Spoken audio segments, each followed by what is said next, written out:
लहानगा समीर, अवघा 10 वर्षांचा. शहराच्या गजबजाटात वाढलेला. त्याच्यासाठी प्रवास म्हणजे आईबाबांसोबत गाडीतून मॉलपर्यंत जाणे. पण यावर्षी त्याचे आजोबा त्याला घेऊन त्यांच्या गावी, सह्याद्रीच्या कुशीतील एका छोट्या सोनगाव या खेड्यात जाणार होते. समीरसाठी हा पहिला मोठा, एकट्याने केलेला प्रवास होता. ती सकाळ. समीर पहाटे उठला. त्याच्या पोटात भीतीने आणि उत्सुकतेने गोळा आला होता. प्लॅटफॉर्मवर आजोबांचा कणखर हात त्याने घट्ट धरला होता. रेल्वे रूळ ओलांडून धावणारी ती लाल डब्याची गाडी, तिच्या खिडकीतून दिसणारे अनोळखी चेहरे. सारे काही नवीन.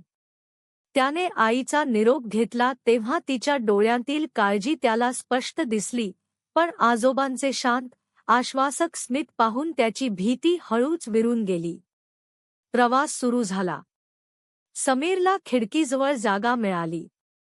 बाहेरचे जग त्याच्या मोबाईल स्क्रीनवरच्या खेळांपेक्षा खूप वेगळे आणि सुंदर होते. हिरवीगार शेती, मध्येच चमचमणारी नदी, डोंगरांना कुरवाळून जाणारे ढग.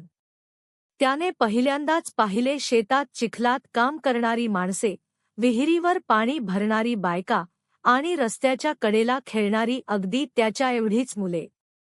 त्यांच्या चेहऱ्यावर एक वेगळेच तेज होते, जे त्याला शहरात क्वचितच दिसायचे. तिकडे एका कोपऱ्यात एक वयस्कर आजी बसल्या होत्या, त्या भाजीची एक लहानशी गाठोडी घेऊन प्रवास करत होत्या. स्टेशनवर गाडी थांबताच एक लहान मुलगी त्या आजींना भेटायला आली. मुलीने आजींना मिठी मारली आणि आजींनी तिच्या डोक्यावरून प्रेमाने हात फिरवला. त्या दोघींच्या डोळ्यातून एक निरागस आनंद वाहत होता. समीरने हे सारे पाहिले आणि त्याला आठवले, प्रेम फक्त चॉकलेट्स आणि नव्या खेळण्यांमध्ये नसते. संध्याकाळ झाली. आकाशातील केशरीलाल रंगांनी त्याला मंत्रमुग्ध केले. इतके दिवस तो फक्त स्वतःच्या जगात रमलेला होता.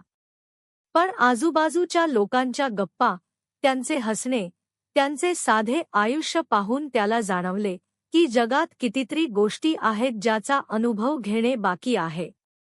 या प्रवासात त्याने फक्त अंतरच कापले नव्हते, तर त्याने मी या छोट्या शब्दातून बाहेर पडून आपल्या मोठ्या शब्दाकडे पहिले पाऊल टाकले होते.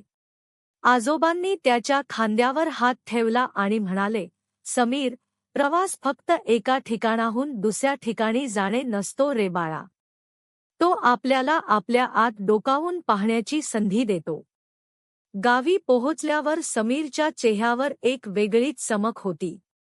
हा प्रवास त्याला केवळ एक नवीन ठिकाण दाखवणारा नव्हता, तर त्याला एक नवीन दृष्टिकोन देणारा होता. त्याचे छोटेसे हृदय आता जगातील साधेपणा आणि माणुसकीच्या रंगांनी भरून गेले होते. हा प्रवास समीरच्या मनात कायम घर करून राहिला.